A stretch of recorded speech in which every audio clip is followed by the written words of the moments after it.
Paz do Senhor, irmãos. Abra sua Bíblia em Oséias, capítulo de número 13. Livro de Oséias, capítulo de número 13.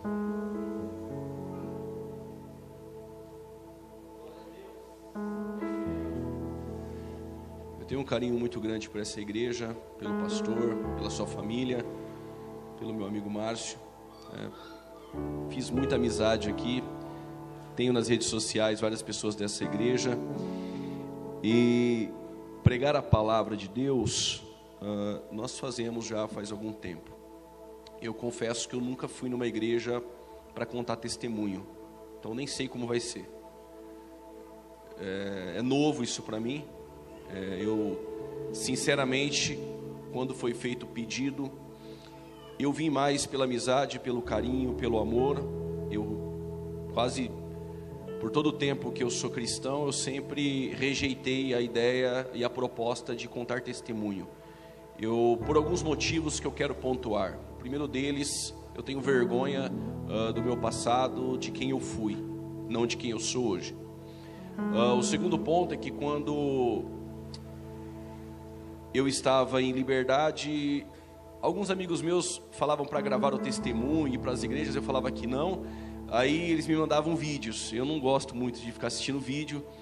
E aí, quando eu olhava assim o vídeo de alguém contando o testemunho, geralmente os comentários embaixo, infelizmente, essa é a nossa igreja hoje atual no mundo, a igreja que eu falo universal, o corpo de Cristo. Ela prega sobre a graça, prega sobre o arrependimento, mas a grande maioria não crê numa transformação. E pelos comentários que eu vi, aquilo me assustava, porque tinha pessoas que diziam assim, dá só um tempo que você vai ver, será que isso é verdade? Então eu sempre tive essa rejeição e esse avesso a testemunho. Mas aí o Márcio me ligou e mandou a mensagem, já tinha me pedido outra vez, eu gosto muito de pregar a Bíblia, eu nem toco nesse assunto em nenhum lugar. Só numa rádio onde eu trabalhei, o pastor César me pediu muito e ele acabou me convencendo e na rádio eu contei. Então, eu vou falar algumas coisas que aconteceu na minha vida, com certeza algumas eu vou esquecer. Anotei alguns pontos aqui para uma ordem cronológica para concatenar todos os eventos que ocorreram na minha vida. Eu quero ler Oséias 13, versículos 5, porque esse texto é o texto que, quando eu lembro quem eu era, esse foi um dos textos que mexeu muito comigo. Tiveram outros, mas este foi um texto que mexeu muito comigo. O versículo de número 5 diz assim: eu te conheci no deserto, em uma terra muito seca. Pode tomar o seu assento.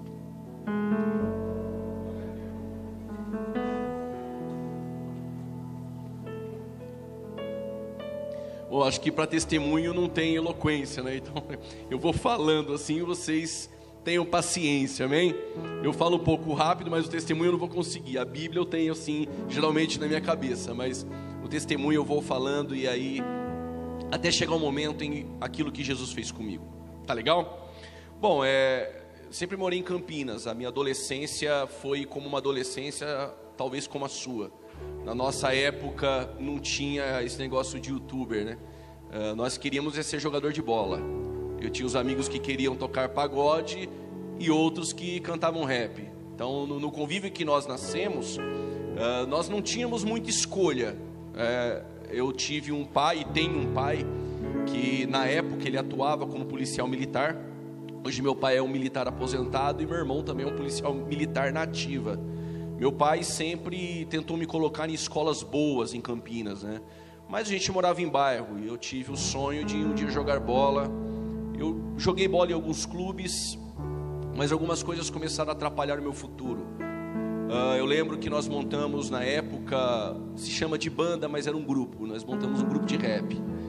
E nós gravávamos algumas músicas em fita, né? Naquela época era fita. Ensaiávamos e tal, e eu lembro que nós mandamos essa fita aqui para São Paulo, na freguesia do Ó. Um homem chamado Donizete, ele era o dono de uma gravadora chamada TNT Records. Inclusive um tal de Dinaldinho, na época, gravava e gravou com a TNT Records. Quando nós mandamos a fita, ele gostou e falou: olha, eu quero gravar vocês. E a gente ficou muito feliz, né? Novo, né? Viemos para São Paulo, assinamos um contrato com a TNT Records e no ano de 1999 nós gravamos o primeiro disco. Eu novo, e começamos a cantar em alguns lugares em São Paulo, Freguesia do Ó, Reggae Night. Eu nem sei se esses lugares existem ainda, a Toco, na Vila Matilde, e vários lugares do Brasil nós cantávamos rap. Quando nós estávamos para gravar o segundo disco, já tínhamos gravado o primeiro com a TNT Records, nós rescindimos o contrato por causa de algumas promessas que foram feitas e até mesmo não foi cumprida. Mas aí eu comecei a me envolver com o crime. Eu fazia já naquela época alguns assaltos e nós nos especializamos naquele tempo em fazer sequestros relâmpagos. E meu pai começou a perceber que eu comecei a chegar tarde em casa. Meu pai militar, para ele era muito estranho, mas sempre mentindo, né? Dizendo que depois do trabalho iria sair para algum lugar e tal, mas nós estávamos, na verdade, roubando. Montamos na época aquilo que se chama de quadrilha. Alguns palavreados aqui choca comigo assim, mas não gosto muito, mas dentro desse conceito do crime, esta é a linguagem. Montamos uma quadrilha tal. E naquele tempo eu conheci a Luciene, minha esposa, que hoje é minha esposa, né? Ela era da Igreja Assembleia de Deus, Ministério do Belém. A mãe dela, dirigente de ciclo de oração. Ela meio afastada, eu aproveitei e acabei afastando ela ainda mais. Ela dava o dízimo, de vez em quando no domingo ia para a igreja, dava oferta, estendia a mão na hora da bênção apostólica, mas talvez se Jesus viesse ela não ia não, ela ia ficar. Mas eu comecei a fazer um curso na época de radiologia médica no Senac, e eu roubava e fazia o curso. Eu lembro que quase perto do estágio, né, nós estávamos na etapa final do curso. Foi quando nós fizemos um assalto, e o assalto tomou uma proporção muito grande em Campinas. E os policiais da Civil, eles invadiram o hospital onde nós estávamos para fazer o estágio, e eu não fui naquele dia já sabendo que eles poderiam ir lá. O pessoal do Senac ligou na minha casa desesperado, perguntou: o que está acontecendo? Você faz o curso aqui, a polícia invadiu o hospital atrás de você. E aí eu parei de fazer o curso, porque quando nós começamos a seguir caminhos tortuosos em nossas vidas, nós perdemos coisas que no presente não parece ser nada, e que hoje faz muita falta para mim. Mesmo convertido, tem muitas coisas que eu abri mão por causa de amizades, por causa do crime, e que hoje eu olho para trás e esse tempo não volta. A oportunidade, ela não grita, ela sussurra. A oportunidade não arromba a sua porta, ela bate. Se você não estiver pronto para abraçar as oportunidades boas que Deus te oferece na sua vida, lá na frente você vai se lembrar e você vai se arrepender. Muitas coisas que aconteceram e marcaram a minha vida, tanto dentro da minha consciência, como no meu corpo, como tatuagens, por exemplo. Por muitas vezes eu quero ir a algum lugar e eu tenho que colocar camisa, muito sol, porque eu sei que causa escândalo em muitas pessoas. E são feridas e marcas que o crime fez na minha vida. Mas não só para mim, isso aconteceu também para a minha família, para minha mãe, para o meu pai, para o meu irmão. Eu lembro que era um domingo, nós estávamos disputando o campeonato, e nós estávamos participando de um sequestro, e já não era mais relâmpago. Nós pegamos uma pessoa, colocamos dentro de um cativeiro e fomos para negociação, para negociar, para receber, na época era 1 milhão. Nós ligávamos na casa da vítima e não sabíamos que ele era sobrinho de um delegado em Campinas. Ele não disse nada, ele ficou em uma residência, em um local em Campinas. Eu lembro que era domingo, 9 horas da manhã, disputamos o campeonato, era a semifinal do campeonato. A Luciene estava comigo no jogo, eu fui para minha casa, acabou o jogo, era mais ou menos umas 11 horas. Quando deu 11h30, eu cheguei em casa, meu pai tinha feito um churrasco, era comum, domingo no almoço em casa, minha mãe, minha tia. E meu pai olhou para mim e disse: filho, você não vai almoçar? Eu disse: não, eu não vou almoçar, eu estou saindo. Eu daria tudo para estar sentado na mesa com meu pai almoçando. Se você tem essa oportunidade de sentar na mesa com seu pai, com a sua mãe, sente, almoce com eles. o abrace e diga que você ama, porque tem coisas que passam, e essas coisas que passam, elas não voltam. Eu lembro que eu fui para o centro de Campinas com o pessoal que estava envolvido nesse sequestro, e quando de repente nós estávamos tomando cerveja, nós fomos para o Orelhão, e eu lembro que eu tomei um chute nas minhas costas. Quando eu caí, a divisão de sequestro tomou todo o centro de Campinas. O amigo meu, que era parceiro de BO, ele correu, deram alguns tiros na direção dele, ele caiu ao chão, o prenderam também. Resumindo, nós fomos presos no dia 16 de outubro do ano de 2005, era um domingo. Minha foto estava no jornal, eu fui para o distrito, não sabia como é que estava o mundo lá fora. Eu lembro que o tio desse rapaz que nós sequestramos, ele foi até a delegacia, ele olhou para mim e disse o seguinte, algemado, ele falou: olha, o meu sobrinho disse que vocês não agrediram ele verbalmente, nem fisicamente, que se isso acontecesse, nós iríamos matar vocês. Baixei minha cabeça e ele disse: conheço o teu pai, rapaz, você envergonhou sua família, você vai ficar mais ou menos aí uns 18 anos preso, ele disse. Eu falei: quanto? Ele falou: 18. Ele falou: quem sabe você sai antes. Ele saiu de lá. Eu lembro que o jornal da cidade tirou fotos, passou na televisão, enfim. Quando foram nos levar para o distrito em Campinas, saindo da divisão de sequestro para o distrito, de relance eu vi meu pai e minha mãe chorando muito. Foi algumas cenas que marcaram. E dali nós fomos para o segundo distrito em Campinas, e ali no segundo distrito em Campinas, eu lembro que eu recebi 2 cartas. A Luciene mandou uma carta dizendo que estaria comigo até o fim. Até entendo, porque eu fui preso em um domingo à tarde já, e naquele mesmo domingo ela contou para a família dela e todo mundo ficou horrorizado.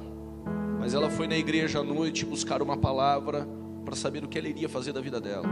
Pastor Wagner, que estava pregando naquela noite, Pastor Wagner disse o seguinte: Deus manda dizer, o deserto será difícil, mas pode entrar dentro dele, porque eu vou entrar contigo. Esse deserto pode durar 5 ou 10 anos, mas pode entrar, porque eu, Senhor, vou estar junto com você.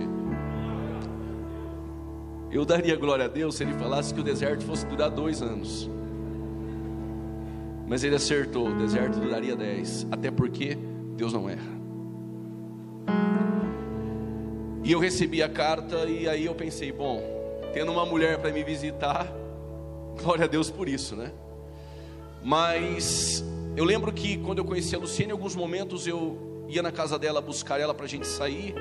Eu lembro quando o irmão dela no portão disse o seguinte: olha, ela foi na igreja. Eu falei: igreja? Ela falou: é. E eu fui lá na igreja de moto esperar ela, e uma irmã saiu de dentro da igreja e falou: entra aqui. Eu não gostava de ir na igreja, eu não gostava nem de crente, a verdade é essa. E aí eu entrei e fiquei lá sentado, não entendia nada que estava acontecendo no culto. Mas uma irmã disse: um dia você vai vir aqui adorar a Deus neste lugar. Eu não entendia muito bem aquilo. No distrito chegou uma segunda carta, um carcereiro me chamou, me entregou pela grade, e aí era uma carta do meu pai.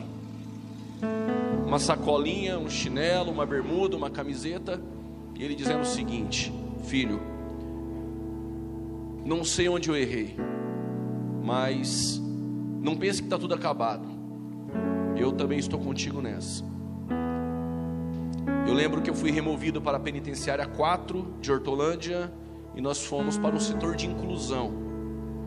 Quando você entra no setor de inclusão, você não é mais o Juliano. A partir daquele momento você é um número, mas é literal isso, porque eles dão uma matrícula para você.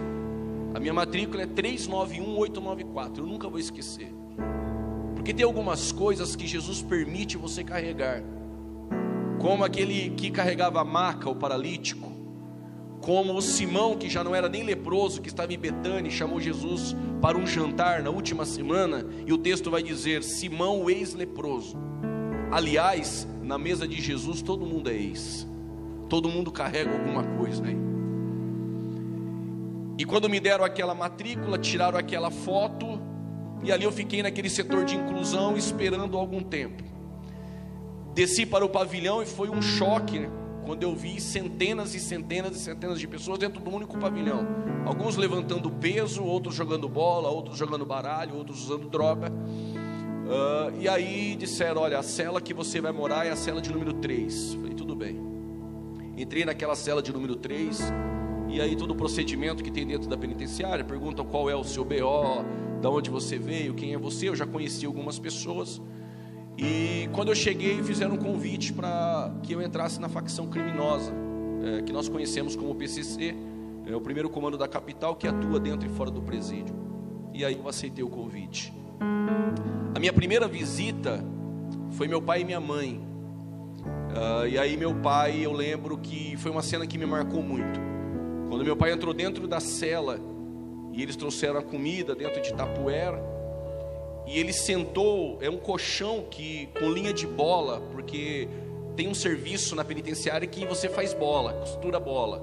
A penitenciária faz esse serviço. E aquela linha de bola eles usavam para amarrar o colchão dobrado e colocam o nome disso de puff. E aí a visita ali senta, não tem banco para sentar, de vez em quando eles fazem um de madeira. Devido a rebeliões, aqueles bancos de madeira quebram e aí senta-se naquele colchão amarrado. E aí meu pai sentou e eu percebi que meu pai ficou um minuto em silêncio. E eu lembro que eu nunca tinha visto meu pai chorar. Meu pai ficou olhando assim para a cela e ele começou a chorar como uma criança. E aí eu dei um abraço e disse: pai, por que você está chorando? Ele falou: teu quarto.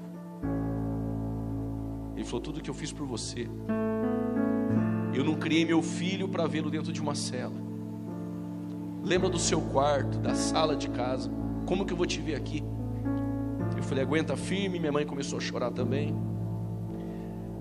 Os nossos erros e as nossas escolhas irresponsáveis levam a nossa família para sofrer junto com a gente. Se você não consegue pensar em você, pense naquele que te ama. Pensa naquele pai que saiu cedo para trabalhar e colocar o pão dentro de casa por você. E meu pai fez muito isso por mim, mas eu não dei valor. Meu pai foi embora e dentro da penitenciária 4 de Hortolândia, na outra semana, houve uma fuga. E quando você chega na penitenciária, Márcio, os advogados são os próprios presos. Porque eles falam assim: qual é o seu BO? Eu falei: eu estou no sequestro. Que eram 58, 59 e 57. Extorsão, assalto e sequestro e formação de quadrilha. Aí ele disse assim: olha, você vai pegar mais ou menos uns 20 anos. Os caras já te condenam. Eu falei: quanto 20? Aí ele falou: mas a cela de número 8 está indo embora semana que vem. Eu falei: como? Eles cavaram e eles vão embora. Eu falei: tem como eu ir? Ele falou: não tem, porque você mora na cela 3. Se você pedir para mudar para a cela 8, eles vão perguntar o porquê que você está mudando. Você acabou de chegar, a polícia pode desconfiar e ir lá. Aquilo se chama tatu. Eles cavam de uma cela e eles vão cavando de baixo até sair lá do lado de fora da muralha. E eles conseguiram, e naquela noite foi 28 pessoas embora. Aí na segunda-feira invadiu o choque dentro do presídio. Foi a primeira vez que eu, nu, com mais de 800 presos, um sentado, encostado no outro, quase 4 horas sentado no chão, esperando eles da blitz, e os cachorros do choque latindo no nosso pescoço, babando, e se você falasse alguma coisa, eles te arrebentavam ali. Depois da penitenciária 4 de Hortolândia, houve a mega rebelião de 2006, não sei se você lembra, passou na televisão. Todas as penitenciárias do estado de São Paulo vieram para o chão. Depois dessa rebelião, nós fomos removidos para Piracicaba, do CDP de Piracicaba. A Luciene atrás de mim em Piracicaba. Quando eu voltei da penitenciária de Piracicaba para P5 de Hortolândia, eu ainda não havia sido condenado. Estamos em um período de sumário. E minha sogra mandou uma Bíblia para mim. E aí chegou a Bíblia, mas eu achava que era o seguinte: eu com a Bíblia, ela era fechada, eu nunca lia, mas eu tinha a ideia de que se eu colocasse ela onde eu dormia, porque eu dormia no chão, era uma cela que cabia 12 e nós morávamos em 28. Hoje provavelmente deve estar morando em 44, 45, mas naquela época dormiam 2 numa mesma cama de concreto e colocavam um colchão no chão. Eu deixava minha Bíblia lá, eu achava que dava sorte aquilo, eu falava: agora eu estou protegido. Tem a Bíblia de vez em quando nos Salmos 91, de vez em quando nos Salmos 23. Mas a Bíblia eu nunca li ela. quando teve essa mega rebelião e acelerar os processos daqueles que estavam sumariando o BO, foi quando eu fui depor, e nosso depoimento nós mentimos para a juíza. A advogada inventou uma história e parecia até verdade, que não era a gente e tal. Enfim, a juíza disse o seguinte: olha, se tivesse confessado, a pena seria mínima. Como vocês mentiram e tudo prova que foram vocês, eu fui condenado a 22 anos e 11 meses, ou seja, condenado a 23 anos.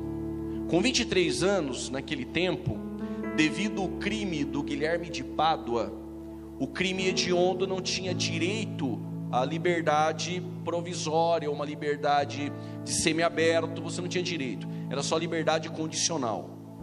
Então eu fiz os cálculos, com 11 anos eu sairia a primeira vez para ver a rua, ver a minha família dentro de casa.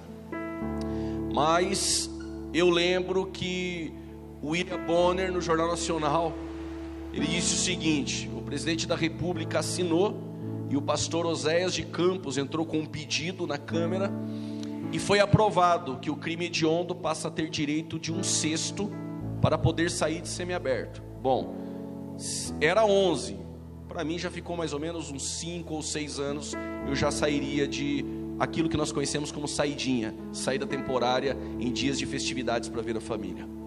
Após a minha condenação, eu já não podia mais ficar em CDP, que é Centro de Detenção Provisória. Então eu fui para a Penitenciária 3 de Hortolândia. Já fazia parte da facção criminosa e nós orquestrávamos diversas coisas de dentro do presídio, que não é lícito aqui falar por vários motivos. Mas dentro da Penitenciária 3 de Hortolândia, eu tinha um vulgo, e esse vulgo está até famoso agora na televisão, esse vulgo, mas esse vulgo antes era meu. Meu vulgo era do rap, por causa que eu cantava rap e tal, eu tinha esse vulgo, o vulgo era do rap. E eu gostava muito de futebol dentro do presídio, né? Futebol e baralho. E eu lembro que quando eu fui jogar contra um outro pavilhão, a Penitenciária 3 tinha pavilhão A e pavilhão B, eu era do pavilhão A. Eu estou amarrando a chuteira society para jogar, e tem um irmão crente, ele andava numa cadeira de rodas, mas de vez em quando as pessoas tiravam ele da cadeira de roda para ele tomar um sol, no banho de sol que nós tínhamos, porque na penitenciária é mais ou menos assim: você acorda às 6 horas da manhã, a faxina ou o setor, que são presos responsáveis pela faxina, éramos nós naquele tempo, eu morava dentro do setor, nós limpávamos, outros presos serviam café. 8 horas da manhã abria o banho de sol, 11 horas voltávamos, limpava de novo, servia o almoço. À tarde tinha banho de sol, isso se tiver bom comportamento. Quando dava 4 horas fechava, 5h30 servia a janta, acabou. Então eu fui jogar bola, era na parte da manhã, e esse rapaz, esse irmão, ele estava do lado do gol. E quando eu fui amarrar a chuteira para entrar na quadra, ele disse assim: do rap, eu tenho algo de Deus para te dizer, mas eu não engolia ver um crente preso falando de Jesus. Eu pensava assim: esse cara matou, esse cara roubou, agora esse cara vem falar de Jesus, para mim não dá. E aí eu olhei para ele assim, fingi que não ouvi, ele falou: ó, eu sei que você é soberbo, ainda falou assim para mim, e você não acredita, não tem problema, Deus manda te dizer, neste lugar aqui ainda, você vai pregar a palavra de Deus. Aí eu olhei para ele, desculpe a expressão aqui, eu falei: eu sou bandido, rapaz, vou pregar a palavra de Deus? Aí eu usei uma expressão: eu vou meter o louco de crente, sendo criminoso dentro de uma penitenciária? Para mim não dá, né? E aí fui jogar bola. Devido ao mau comportamento dentro da penitenciária, alguns integrantes da facção criminosa foram removidos daquilo que nós chamamos de bonde, tá? É como uma lata de sardinha, você fica lá dentro, na mesma algema com mais 4, aí todo mundo sai junto. Eu fui para a penitenciária de Casa Branca. Na penitenciária de Casa Branca, eu fui para o raio 2, e eu cheguei no raio 2, tinha mais ou menos 36 integrantes da facção, e de repente chegou lá um integrante da facção, que o vulgo dele hoje eu posso dizer, tá? Porque depois eu explico porque eu posso dizer o vulgo dele aqui. O vulgo dele era baianinho, era o São Paulino, ele foi disciplina do pavilhão 9 na detenção, e ele gostava muito de mim. E ele chegou lá também. E nós estávamos no raio 2, ele falou o seguinte para mim. Ele falou assim, ó, do rap, nós vamos para o raio 3, porque tem um amigo meu de Mogi Mirim, e nós estamos com um plano de fuga. Ele já contratou uns meninos que vão fazer o buraco de fora para dentro. Eu falei, mas como que eles vão acertar? Não, tem um sensor, é como se fosse um GPS. Eles vão vir cavando de fora para dentro, em uma cela específica, e vai dar tudo certo. Eu falei, então vamos para o raio 3. Aí fomos para o raio 3. Só que eu pensava que eu estava indo para o raio 3 para fugir. Só que eu não sabia o que Deus tinha no raio 3. A Luciene sempre me acompanhando em filas e ainda mais eu agora, integrante de uma facção, ela começou também a liderar fila, que eles chamavam de cunhadas, né? Tem essa expressão, a esposa do irmão do comando do PCC é chamada de cunhada. E aí a Luciene era cunhada naquele tempo, ela organizava toda a fila com as cunhadas e com as mulheres que iam ver outros presos. Quando eu estava na penitenciária de Casa Branca, eu percebi que a Luciene começou a se desgastar um pouco com tudo isso. Sempre nas visitas ela falava mais de Jesus para mim.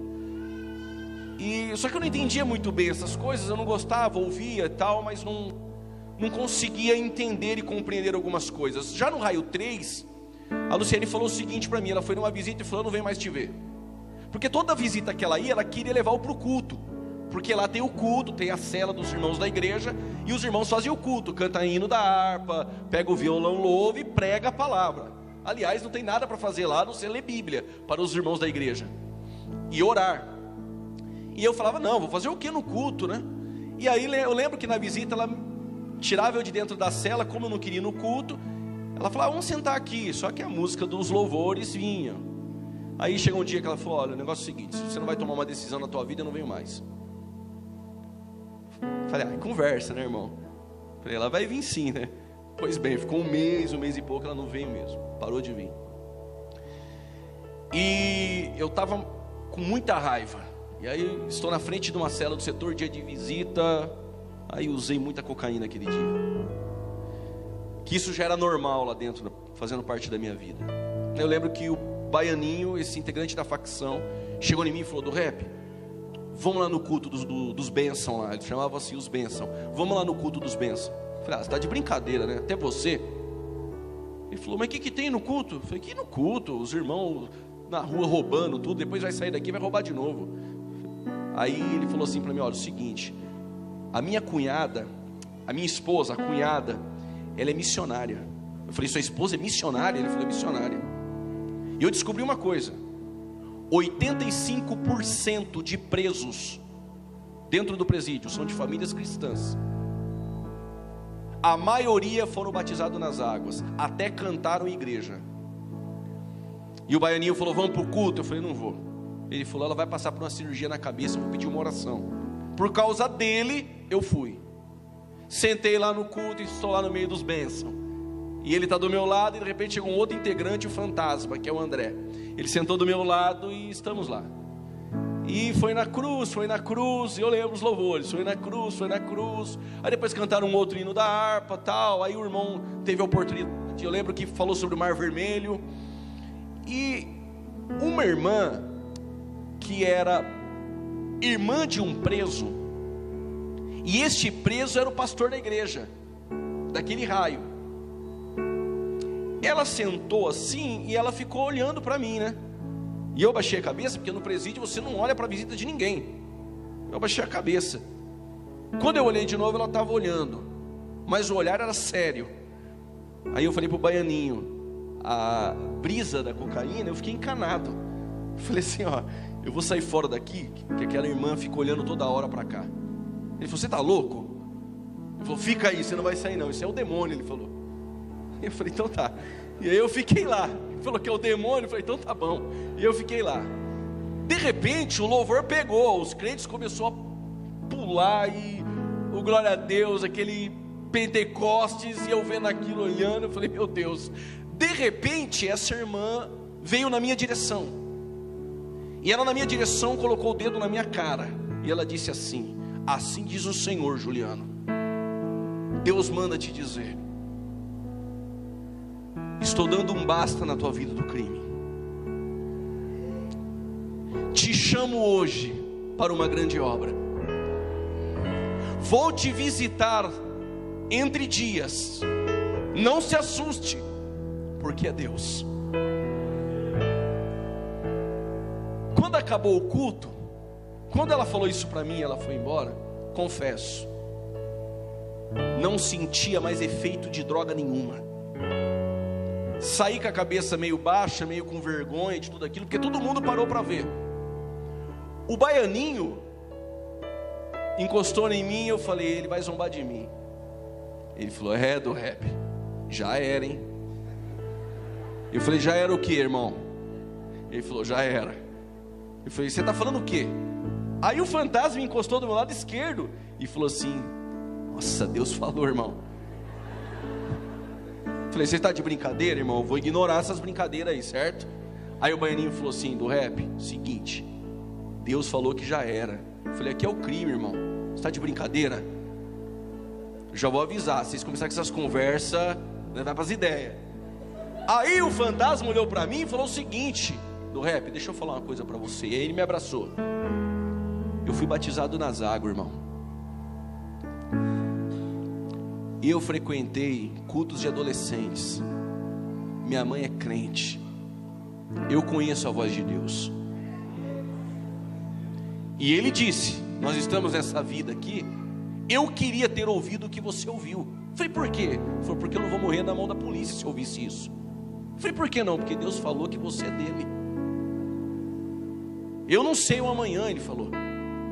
Ele falou, a gente não sabe. E fica tranquilo, ninguém está falando que é hoje. Ela falou que é dentro de alguns dias. Eu baixei a cabeça e falei, tá bom. Hoje, esse menino, ele é um dos finais daquilo que chama-se de sintonia geral. Oro muito pela vida dele, que um dia Deus faça a obra na vida dele. Depois daquele dia, nós sempre fazíamos reuniões. O PCC, o comando, nós fazíamos reuniões dentro de celas para resolver algumas coisas do pavilhão. E eu sempre era um cara meio radical, nervoso. Eu meio que humilhava os crentes, perseguia os crentes, porque tinha pessoas que tinham problemas com o crime, ia para a igreja. Tinha uns que iam porque Jesus chamou. E eu não aceitava essas coisas, então meu coração era muito duro. E naquela semana, crente é inteligente, porque eles ouviram o que a irmã falou. Então o que eles fizeram? Começaram a jejuar, e depois eu fui descobrir isso, jejuar, e montou um grupo de 4 pessoas, e todo dia era um evangelizando. Eu não aguentava mais os crentes atrás de mim. Quando eles iam que eu ia ignorar eles pegavam um papelzinho e falavam assim, vou pôr no seu bolso, depois você lê. Chegava, era um salmo, era Isaías. Eu não aguentava mais os crentes. Nas reuniões eu não opinava mais, porque aquilo que nós chamamos de quieto, talvez você não vai entender, mas quieto é o seguinte: na cama que eu dormia de pedra, tem uma linha de bola, que ela é amarrada em um toquinho colado, o outro colado aqui, e você puxa um lençol. Aquilo se chama quieto, para ninguém te ver lá dentro. Eu tinha vergonha, eu pegava aquela Bíblia que minha sogra me deu e ficava lendo. Eu não entendia nada, mas quando eu lia a Bíblia, alguma coisa mexia dentro de mim, eu ficava bem. E naquela mega rebelião de 2006 que eu disse, eu não poderia deixar de passar isso aqui. Os policiais do choque nos tiraram nu e não deixam você levar nada, quando me mandaram para o CDP de Piracicaba. Então eu fui pegar o tênis, eles gritavam e diziam, bandido, preso, sem nada, pelado. Eu digo, nu, e com a borracha já para dar nas nossas costas. E eu falei, deixa eu levar essa Bíblia então. Ele falou, Bíblia? Você está de brincadeira? Um outro policial olhou e disse assim, deixa ele levar a Bíblia. E quando eu fui passando no corredor, ele falou, espera aí, preso. Eu falei, vou tomar agora a borrachada. Quando eu parei e olhei para trás, ele falou assim, ainda você vai usar isso aí, viu? Ele tinha uns 2 metros, assim, um rapaz forte, crente. Eu comecei a ficar um pouco estranho no pavilhão, que um dia um integrante da facção, aqui não vou dizer o nome dele, tem motivos também, ele me procurou e falou o seguinte para mim, falou, do rap, tá tudo bem? Eu falei, tá tudo bem. falou, estou percebendo você meio estranho. Eu falei, estão percebendo? Eu falei assim, não, eu estou normal. Aí ele falou assim, não, você não está normal não. Cadê aquele violão lá? Que de vez em quando eu pegava o violão, eu tocava um rap. Aí eu falei assim, aquele violão eu nem sei, de vez em quando eu pego com os crentes, mas os crentes não emprestam mais, porque falou que o violão é santo. E para tocar rap não pode. Eu ia lá nos crentes, eu falava, me dá o violão, aí eles ficavam meio assim, toma, vai. Só que chegou uma hora que eles falaram, não vamos dar mais, porque ele só toca rap e tal. E eu falei, o violão tá lá com os crentes, eles não querem dar. Não, pega lá para nós tocar um louvor. Mas era conversa, ele queria ver qual que era a minha. E eu falei, louvor? Você tá de brincadeira, irmão? Tocar louvor? E aí eles perceberam que eu também estava estranho, e eu percebi que eu também andava muito estranho.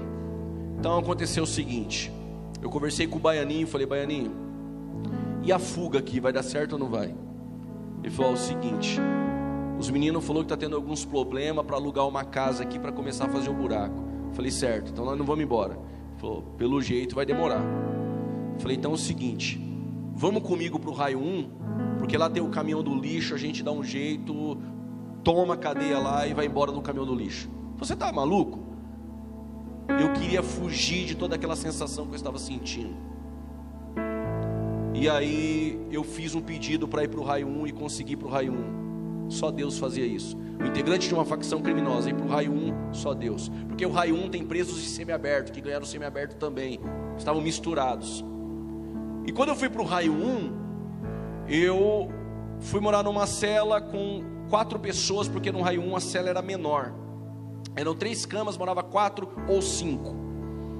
E quando eu cheguei no raio 1, eu já cheguei jogando bola e esqueci tudo aquilo que os crentes me falavam, aquilo que eu ouvi, que Deus falou comigo, eu deixei para lá. Era como se eu tivesse chegado na penitenciária aquele dia. 6 dias depois, quantos dias? Chegou o crente chamado Maicon, com o violão na mão, o pastor do raio 3, com mais 2 obreiros.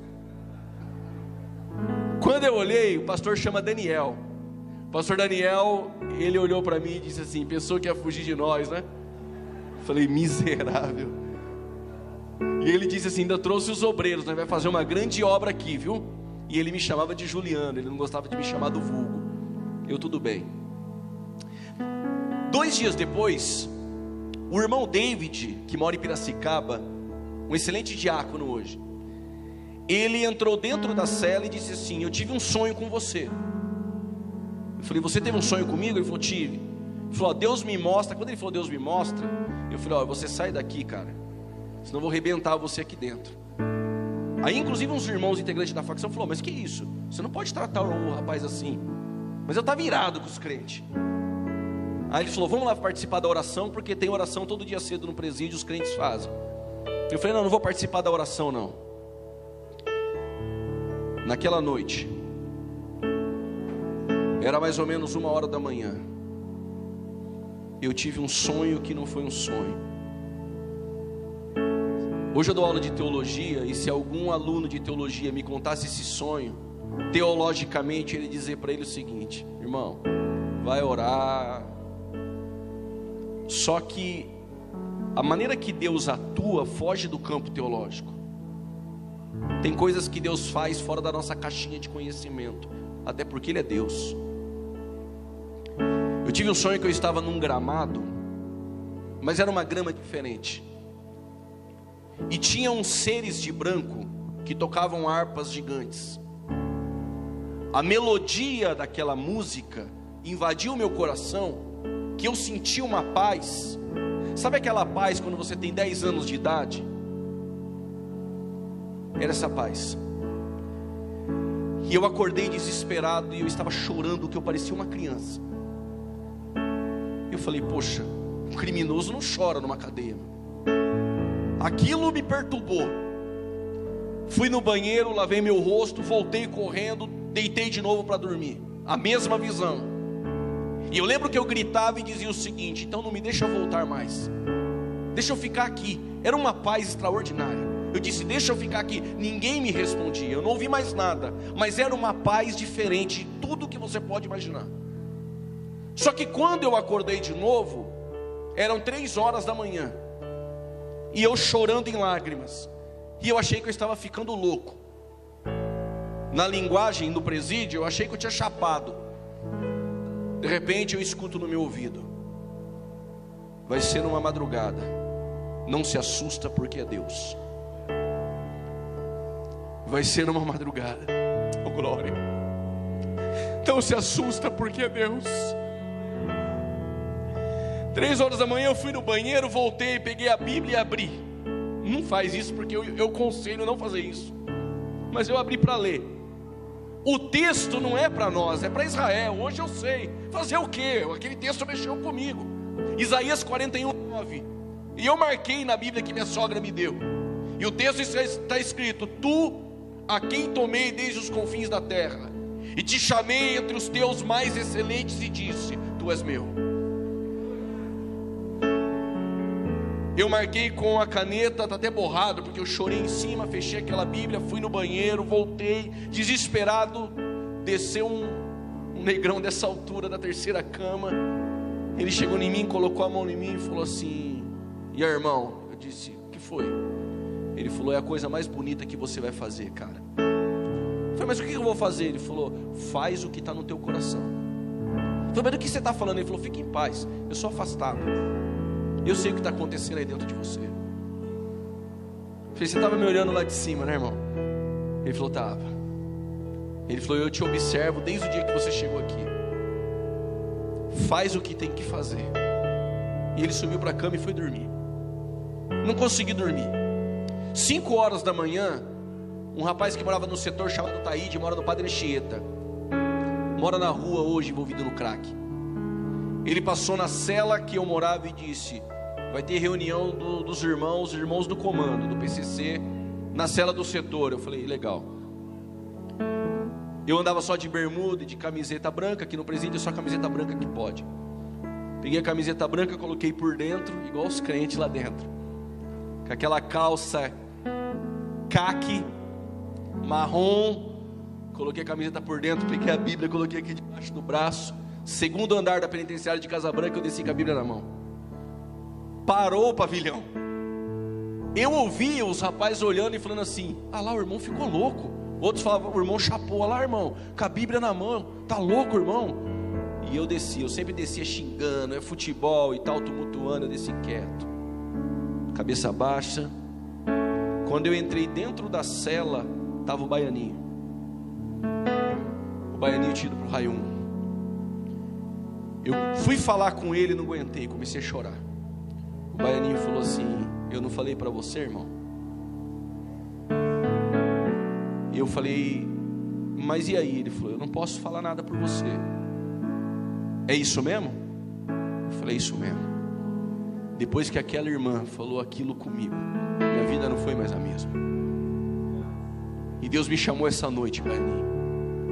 Ele falou: não, Deus te chamou aquele dia. É que Deus sabia que você iria relutar mais um pouco. O que você vai fazer? Quando eu fui falar, entrou o disciplina geral do pavilhão. Vou falar o nome dele aqui também. Polaco, lá de Mogi Guaçu. Eu lembro que ele entrou com shortinho azul, sem camisa, pronto para jogar bola. E ele falou: vai ter reunião. Quando ele olhou para mim, eu chorando. Ele falou: tá acontecendo alguma coisa no rap? Falei: tá. Mas o que é? Com a cunhada, com a Luciane? Eu falei: não. Não, é alguma coisa com a família, alguma dívida, alguma coisa, eu te ajudo. Eu falei: não, você não pode fazer nada por mim. Ele falou: o que é? Eu falei o seguinte: Jesus me chamou, estou indo para a igreja. Ele falou: o quê? Eu falei: estou indo para a igreja.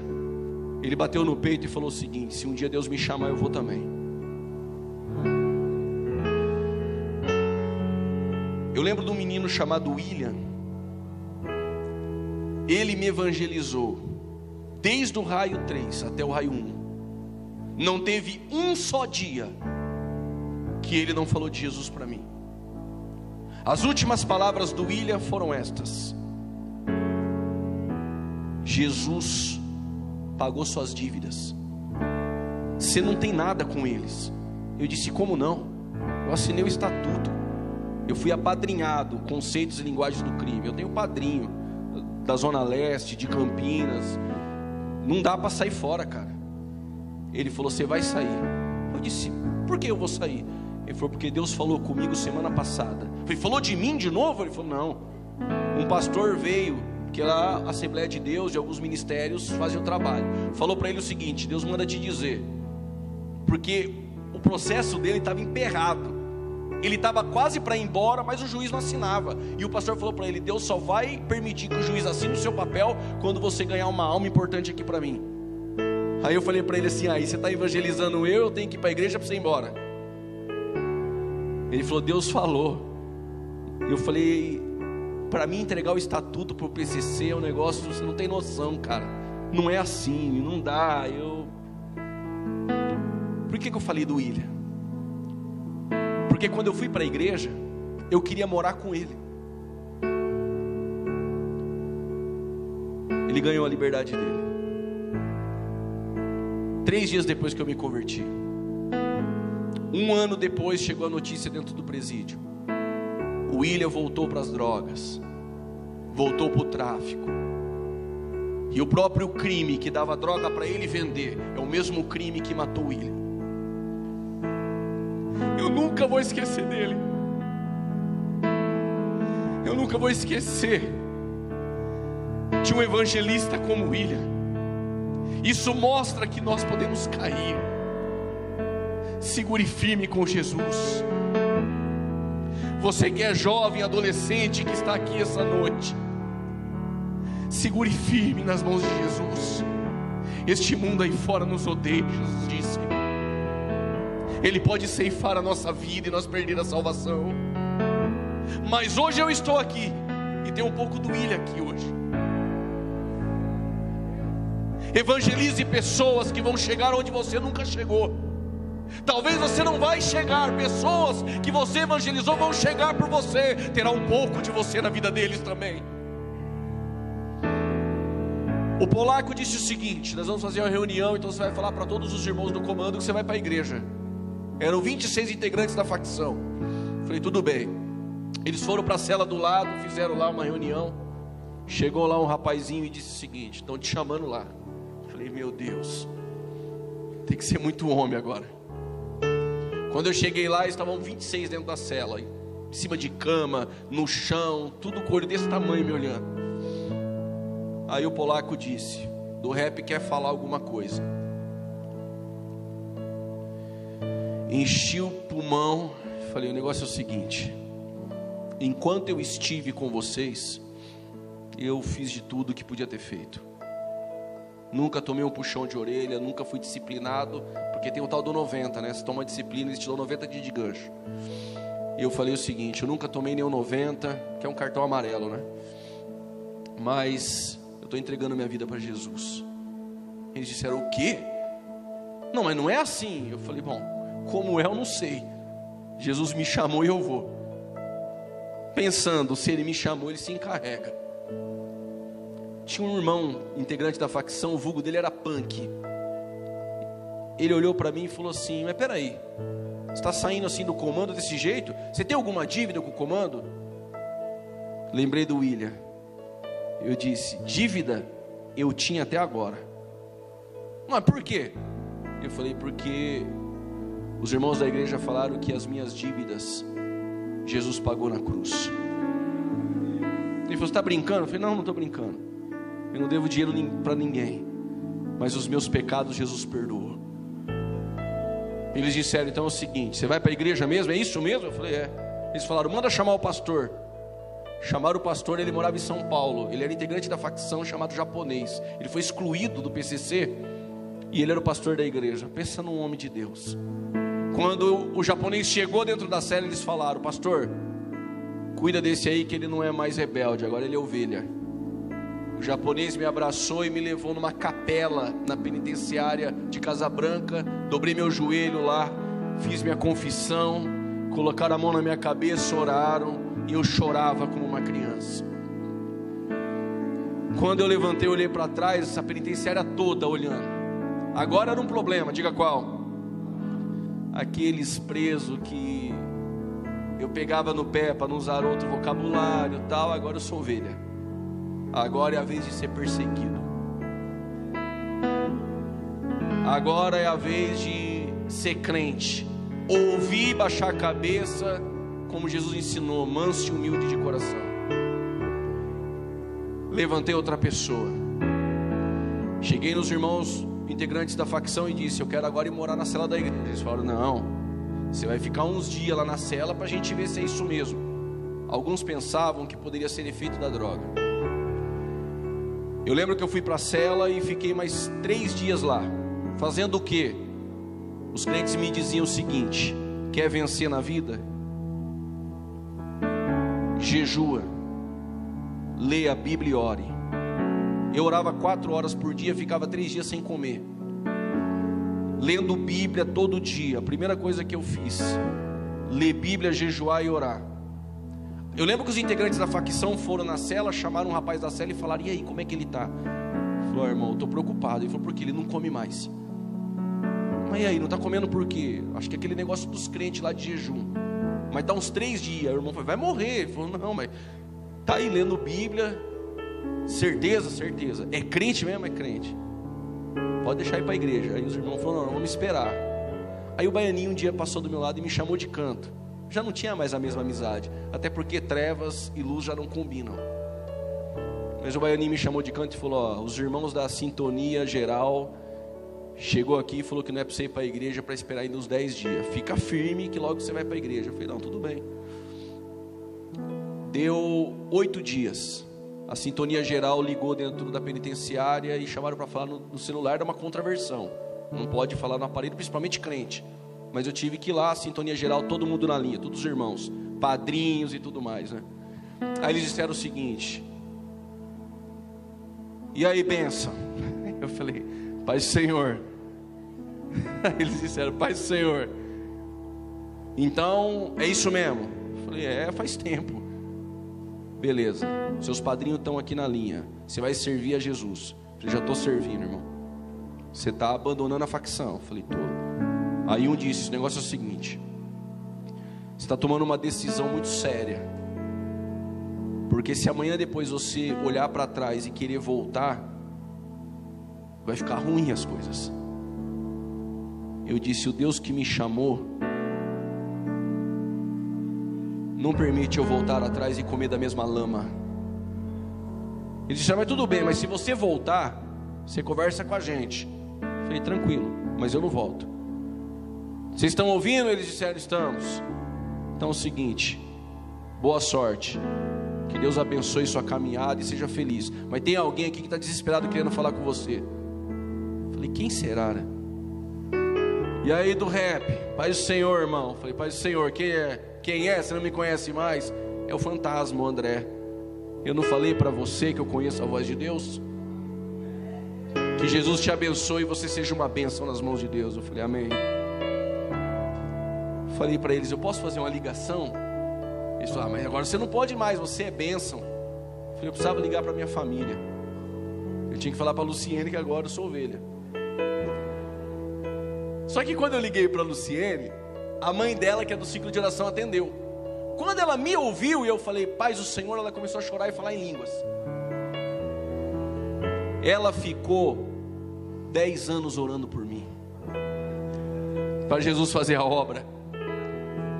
Nunca desista daqueles que você diz que não tem mais jeito. É verdade.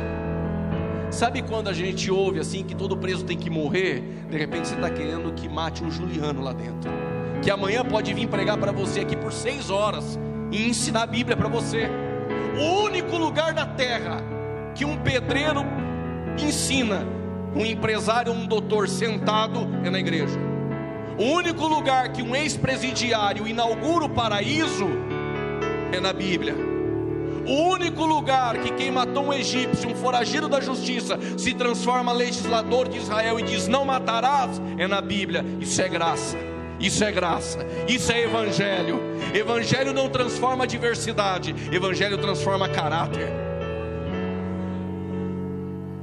Só que a Luciene pegou o telefone, pastor, e me xingou de tudo quanto é nome. Eu falei: mas por que você está me xingando? Ela falou: seu mentiroso, você mente para todo mundo, agora você quer mentir para minha mãe? Não. Eu falei: eu estou falando sério, eu sou crente agora. Ela falou: você é crente? Eu falei: sou. Ela falou: então eu posso contar para todo mundo? Eu falei: pode. Aí ela viu que eu era crente. Ela falou: vou contar para todo mundo. Eu falei: pode contar para todo mundo. Eu tenho que desligar. Eu falei: domingo você vem para a gente conversar. Ela falou: tudo bem. Eu falei: mas já vem como irmã, como crente. Ela falou: amém. Aí liguei para o meu pai. Quando eu liguei para o meu pai, eu falei: pai, eu saí da facção e aceitei Jesus. Ele travou. Aí quando ele conseguiu falar, ele falou: você não está mentindo para mim não, né? Eu falei: não. Tem como você vir domingo? Ele falou: tem. Domingo meu pai estava lá. Quando ele chegou lá, eu comecei a conversar com ele. E ele não acreditava. Ele falava: não acredito, cara. Eu falei: é verdade.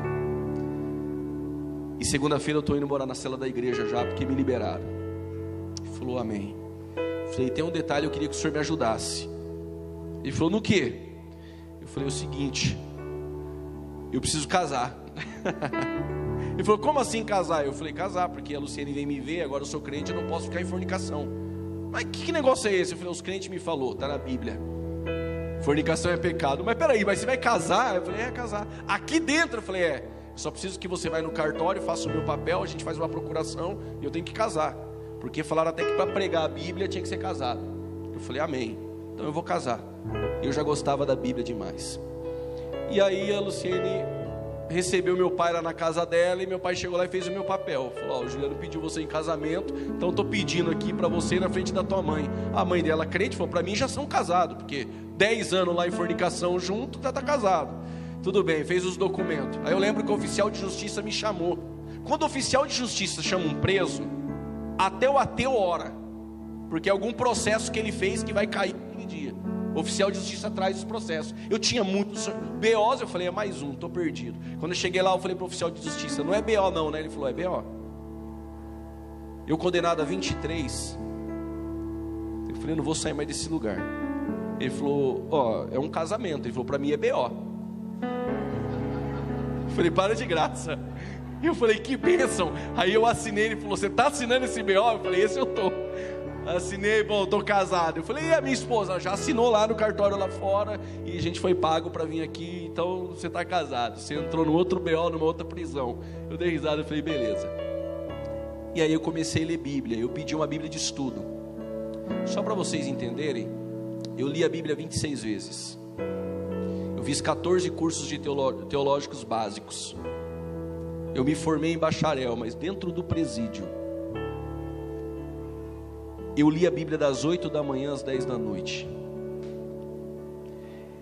Eu queria voltar para a penitenciária 3 de Hortolândia, porque eu sou de Campinas, Hortolândia é perto de Campinas. Eu fui falar com o diretor.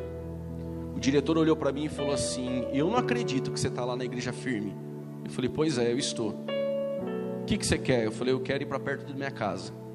O senhor não tem como me mandar de bonde para a penitenciária 3? Ele falou: não, você veio de lá, eles não vão te aceitar. Eu disse para ele: eles vão aceitar porque eu vou orar. Ele falou: você está firme mesmo, hein? Eu falei: tô, eu vou orar. O senhor pode me mandar? Ele falou: vou fazer o pedido. Eu falei: tudo bem. Eu desci, 3 dias depois eu tive um sonho que estava entrando na penitenciária 3 de Hortolândia pregando a palavra. 5 dias depois eu fui removido para a penitenciária 3 de Hortolândia. Vou acelerar aqui um pouco. Quando eu cheguei na penitenciária 3 de Hortolândia, que eu desci no pavilhão, todos aqueles que me viram sair de lá como integrante da facção estão me vendo voltar com a Bíblia debaixo do braço, crente.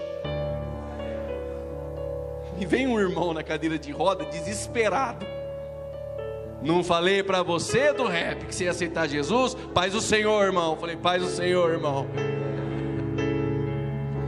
Eu cheguei lá, tinha uma cela da igreja com 12 irmãos. Começamos a fazer a obra. Começamos a ganhar alma para Jesus. Ganhamos tantas almas que o diretor da penitenciária deu mais uma cela para a igreja. Estávamos em 20 numa cela e já em 20 na outra. Eu dando aula de escola bíblica dominical, culto de doutrina, ensinando os crentes a Bíblia. Eu disse a eles assim: olha, nós precisamos fazer aqui um propósito de oração. Eles disseram: todos vamos fazer. Nós estávamos em 20. E aí o seguinte: cada um faz o seu pedido aí em particular, e nós vamos orar. Só que é o seguinte: nós vamos ficar 3 dias sem comer, de jejum. Topa, topa. Um ou outro lá falou: ó, eu vou beber água. Eu falei: não tem problema. 3 dias sem comer, tá? Quem aguenta sem comer e sem beber? Uns falou: nós aguentamos, então vamos embora. Segundo dia de jejum, eu fui chamado pela penitenciária, pelo diretor da unidade. Vocês estão fazendo greve de fome para me derrubar? Eu falei: não, nós estamos fazendo jejum. Jejum? Não, as marmitas estão voltando todas. Eu falei: não, mas vai continuar voltando até amanhã. nós estamos em jejum. Ele falou, tudo bem. Meia-noite nós vamos entregar o jejum no terceiro dia. E nós perguntamos uns para os outros, qual o seu pedido? Ser batizado com o Espírito Santo. Qual o seu pedido? Ser batizado com o Espírito Santo. Qual o seu pedido? Ser batizado com o Espírito Santo. Só teve um que pediu outra coisa. Eu disse, pelo menos um vai pedir para ir embora para casa. Eles diziam assim, não, nós já somos livres. A maior prisão é a espiritual da alma. E um disse, eu estou pedindo que minha esposa volte, porque ela me abandonou há 2 anos atrás, quando eu cheguei na cadeia. Meia-noite começamos a orar, entregando o jejum. Os ímpios da cela do lado começaram a gritar na ventana, pastor, o que está acontecendo? Eu falei, estamos orando. Tem 3 aqui no chão esticado. O demônio pegou 3 do lado. O que eu faço? Eu falei, no nome de Jesus, levanta a mão aí e fala para sair. Não, mas eu não sou crente. Eu falei, o poder está no nome de Jesus, não em você. Ele levantou a mão, os demônios saíram e nós oramos. 17 irmãos foram batizados com o Espírito Santo. Por que isso não acontece aqui? Eu pergunto isso. Por que aqui fora não acontece? Eu entendi. Sabe por quê? Porque lá nós morávamos em 20. A mesma calça, a mesma camisa. Se você assaltou um banco e tem milhões na conta, ou se você não tem ninguém, nem a família, o seu arroz duro, o feijão e a salsicha é a mesma para mim e para ele. O sofrimento é o mesmo, a cama é a mesma. Porque em Atos 2 aconteceu o mover, eles tinham tudo em comum. Quando não há vaidade de querer ser mais do que o outro, quando temos o mesmo sentimento e tudo em comum, ali não tinha do que se orgulhar. Por isso que quando hoje estou pregando no Brasil, tem gente que às vezes, inocente, não no pecado, mas inocente no falar, diz assim, você merece. Eu não mereço, isso é graça. Tem pessoas que me ligam, eu falo, olha, não vai dar para ir em tal lugar porque eu tenho agenda. O cara ficou metido, ele nem sabe de onde Jesus me tirou. Não tinha microfone. Eu pregava no pavilhão sem microfone. Quando eles me ligam e falam, você vai cobrar para vir? Eu fico tão triste. Você está brincando comigo, irmão? Não, mas nossa igreja é pequena. Eles nunca souberam. As pessoas aqui fora não me conhecem, nunca viram meu testemunho. Eles não sabem que eu esgoelava sem microfone, debaixo de sol, dentro de um pavilhão sem cobertura, para um monte preso, assassino, e vi eles se convertendo pelo poder da palavra. Quando eu falo sobre pecado em algumas igrejas, e geralmente adolescente faz aquele biquinho assim, sabe aquela cara de que não está gostando da mensagem? Ele acha que eu me incomodo. Eu preguei para traficante, assassino. Eu estou preocupado com o biquinho do irmão aqui fora, irmão, porque eu sei que é a palavra que liberta o homem. Sabe por que nós não nos corrompemos? Porque nós sabemos o que é a graça. E Jesus disse, quem é mais perdoado, ama mais. Jesus disse, quem é mais perdoado, ama mais. Se você não tem amor pelo Evangelho, pela tua igreja, pelo teu pastor, lá eu aprendi, sabe o que? A honrar meu pastor. Quando eu saí, o meu carinho pelos meus pastores, eu nunca fui rebelde com um pastor meu, eu nunca falei mal de um pastor meu. Pergunte por quê? Porque nós éramos submissos a policiais que nos batiam, carcereiros que mandavam calar a boca, a gente abaixava a cabeça. Um homem que vela pela minha alma, que ora por mim, eu levantarei a minha voz para falar o que dele? Se você aprender o que é ser submisso, isso honra o teu ministério. Na penitenciária 3 de Hortolândia, nós fizemos uma obra tão gigantesca que quando eu saí de lá, 3 celas eram da igreja. E foi o dia que eu ganhei meu semiaberto. Fui para o Ataliba Nogueira. Cheguei no Ataliba Nogueira, semiaberto, era a saidinha do Natal. Foi a primeira vez que eu vi a rua. Foi a primeira vez que o vento, quando abriu os portões, bateu no meu peito. Eu chutava pedrinha assim na rua. Plantas assim, eu pegava na mão quando eu saí. Não é para rir o que eu vou falar agora. Eu já saí com uma agenda para pregar. Saí com uma agenda para pregar. A minha sogra conversou com o pastor, ele vai vir aqui contar o testemunho. Eu falei, não, testemunho não, eu vou pregar a Bíblia. Eu li a Bíblia 26 vezes, vou ficar contando testemunho? Aí eu cheguei para minha prima, porque todo mundo foi em casa almoçar, todo mundo feliz que eu estava na rua. E aí eu falei assim, eu fiz um esboço aqui no computador, eu preciso de um disquete. Ela falou, o quê? Eu falei, um disquete. Acho que os adolescentes que nem sabem o que é isso. Disquete? Eu falei, não tem disquete. Ela começou a dar risada, ela falou, Juliano, é pendrive. Não existe mais disquete. Eu falei, não existe mais disquete? Ela falou, não. Os carros diferentes, as pessoas diferentes. Os meninos que tinham 8 anos estavam com 18, passando por mim, me abraçava e dizia, não acredito, cara. Só que eles casados, com casa, e eu só com Jesus, é o suficiente. Saí sem serviço, sem saber o que ia fazer. Fiquei na saidinha, preguei, voltei. E aí colocaram uma tornozeleira eletrônica no meu pé. Quando saiu a tornozeleira eletrônica, só que a penitenciária da Taliba Nogueira, que é um semiaberto, eles sabiam que eu era integrante de uma facção e eles não acreditavam na mudança. Fizeram de tudo para mim voltar para o presídio. A tornozeleira deu problema em várias pessoas e deu problema no meu serviço. Quando eu cheguei, eles olharam a tornozeleira e falaram, fica aqui no pavilhão disciplinar. Eu falei, mas por que no pavilhão disciplinar? Não, fica aí. Pedi para um amigo meu ligar, porque lá tinha um orelhão, viu, tem orelhão lá, tá?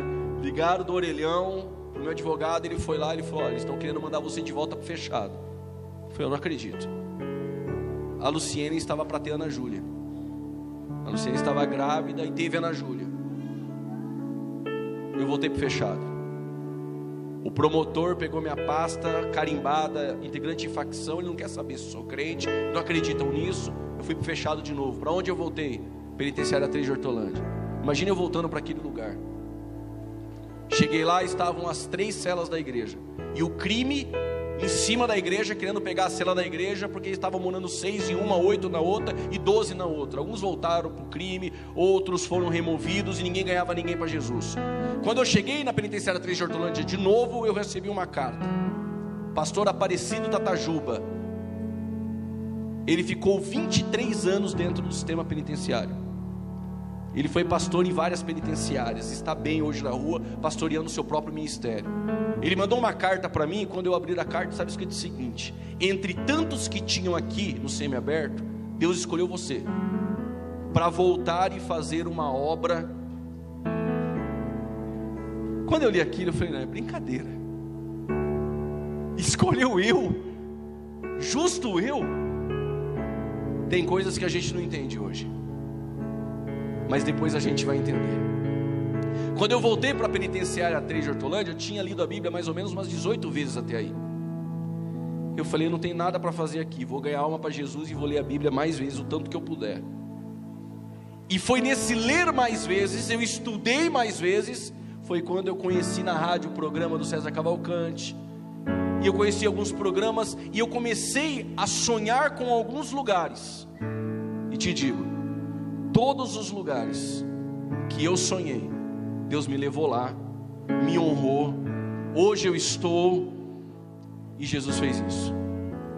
Mas eles não sabem de onde eu vim, quem eu era e o que Jesus me fez tornar. Saí da penitenciária 3 de Hortolândia, deixamos 5 celas de igreja. Coloquei o ministério da Assembleia de Deus lá dentro, para tomar conta deles. E ganhei meu semiaberto de novo. E quando eu ganhei o semiaberto de novo e fui para a penitenciária 1, eu ganhei o processo da tornozeleira. Comprovaram que eu estava certo. Só que o tempo que eu fiquei esperando era o mesmo tempo de lapso de novo para ganhar o semiaberto de novo. E fui para a penitenciária 1. Cheguei na penitenciária 1, continuei pregando a palavra e vi integrantes de facção entregando papel, vindo para Jesus, e vi jovens que eram crentes entrando na facção criminosa. E da P1 de Hortolândia, no ano de 2015, 10 anos depois, eu ganhei minha liberdade. Saí por aqueles portões. Espero um dia voltar lá para pregar o Evangelho. Eu tenho que esperar ainda mais 2 anos para que isso aconteça. Eu não posso ir, mas eu já falei com Deus que eu quero voltar lá e pregar o Evangelho. e dizer que lá dentro tem várias pessoas que podem chegar muito mais além do que eu cheguei. No dia que eu saí, minha mãe estava doente, e ela ficou quase 4, 5 anos doente, com Parkinson. Ela teve um atrofiamento no cérebro, e ela esperou até o dia de eu sair do presídio. Ela se converteu, e quando eu fui ver ela no hospital, que eu falei para ela no ouvido dela: mãe, eu saí de liberdade. No outro dia, minha mãe faleceu. Há quem diga que ela só estava esperando eu sair, para Deus a levar. Perdi minha mãe, aí falei, que dor. Mas nunca pensei em voltar atrás, retroceder, porque eu sou um pecador salvo pela graça. Passei tantas coisas que vocês não acreditam, e aí nós ficaríamos aqui horas e horas. Agora a minha luta era outra. A outra luta é mostrar dentro do ministério que você não é igual àqueles que saíram e voltaram. As pessoas não acreditam em você, é verdade.